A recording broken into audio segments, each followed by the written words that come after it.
Are these supermarket rules getting a bit bonkers? Let's begin.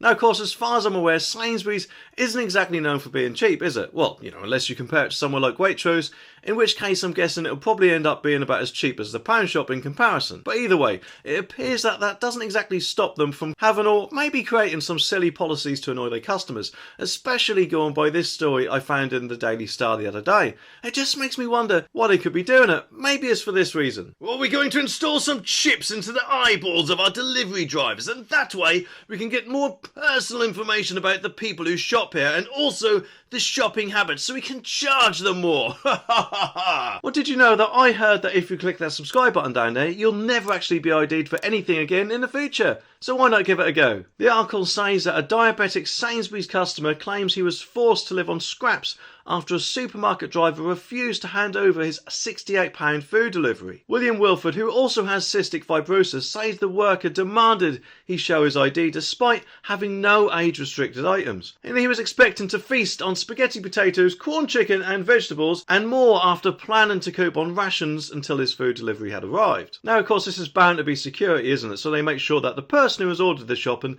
actually gets the shopping. But surely, unless you live in a flat or anything like that, you're actually the person who's in the house at the time, and therefore you live there, don't you? Unless, of course, you're a burglar, but I don't think you'd exactly be wanting to answer the door in that case, would you? Even people who deliver parcels nowadays just tend to take pictures, don't they, of it either in your hallway or you holding it like this. So don't get me wrong, I can understand for 18 plus items because they'll obviously contain either alcohol or cigarettes or other stuff that under 18s can't have. But for other stuff, if it is a house and not shared accommodation, then to be honest, I think it's just a bit silly, isn't it? Because it's obvious that you're probably living there. Although the supermarket later provided a refund, he was warned it could take days to process. William explained that he used the Sainsbury's app to purchase his 47-item food delivery, completing it without any issues at all and describing it as relatively straightforward.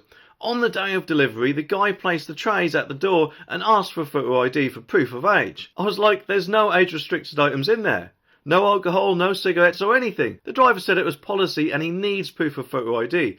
William offered to find his birth certificate instead, but he was told that he had to rearrange the delivery for another day. A Sainsbury spokesperson said that it was investigating the case. Well, hopefully they'll learn their lesson, but then again, they're not the only supermarket to create silly rules to annoy their customers, are they? Just like Asda has done in this video, which, to be honest, I actually fell foul of the other day and it really peed me off. Anyway, subscribe for more and I'll see you in the next one.